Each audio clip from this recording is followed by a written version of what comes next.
from. It's an evolution of how we start. So, guy's playing golf and he's making his normal swing where it's coming from the inside and going this way, and the ball goes right because the face is looking right. Well, before long, instead of hitting that shot, we start coming over the top and going this way because we don't understand where the face is. It's going right. We don't know how to fix it. And your buddy's telling you, oh, you're coming over the top. You can't come over the top. And we just get really confused. So that's really the evolution of it. And the problem that I see and why we don't get rid of it and people just keep slicing is they see the over-the-top swing path, and their buddies are telling them, oh, you're coming over the top, Damon. You got to stop that. Well, it just keeps going right because they don't know the face. They don't understand how to get the face square. It's a two-step process. If you fix the face, then you're set up to reward yourself when you make a good swing path. Okay. But you're going to get penalized if you make a bad path. And I think that's a great place for a student to be because even left alone, they're going to be able to figure it out from there. All right, let's see you do this. You talk about the face. So face awareness, is that what we're talking about? Phil talks about this. Phil Mickelson, I've heard face awareness, understanding. You got this flat surface at the end of a stick. We really don't know where it is.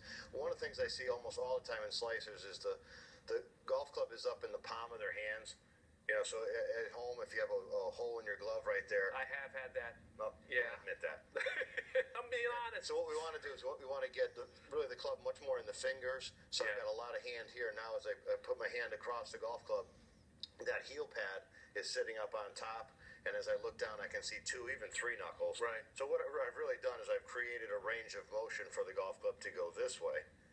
And so even if you just, you could do it with a driver, you could just take an iron. But feel that club face closing and start hitting some slices. As ugly as that is, that's fine. Okay. Because maybe that's the first time that we actually felt the club face in a square or closed position because it's been open the whole time. So you're fine with hitting a couple hooks to get rid of the slice? Absolutely. Okay. I think a slicer needs to turn into a hooker. Okay. And then you can figure it out from there if you're going to be a fader, draw, or whatever else it happens to be.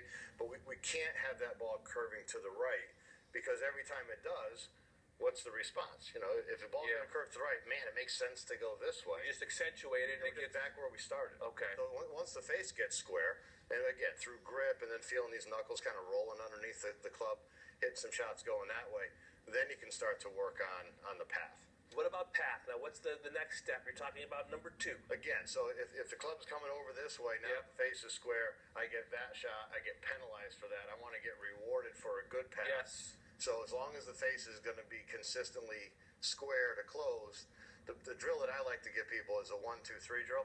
Not a very fancy name, but it works. That's simple. I like it. We go up to the top of the swing. You're going to let the club fall.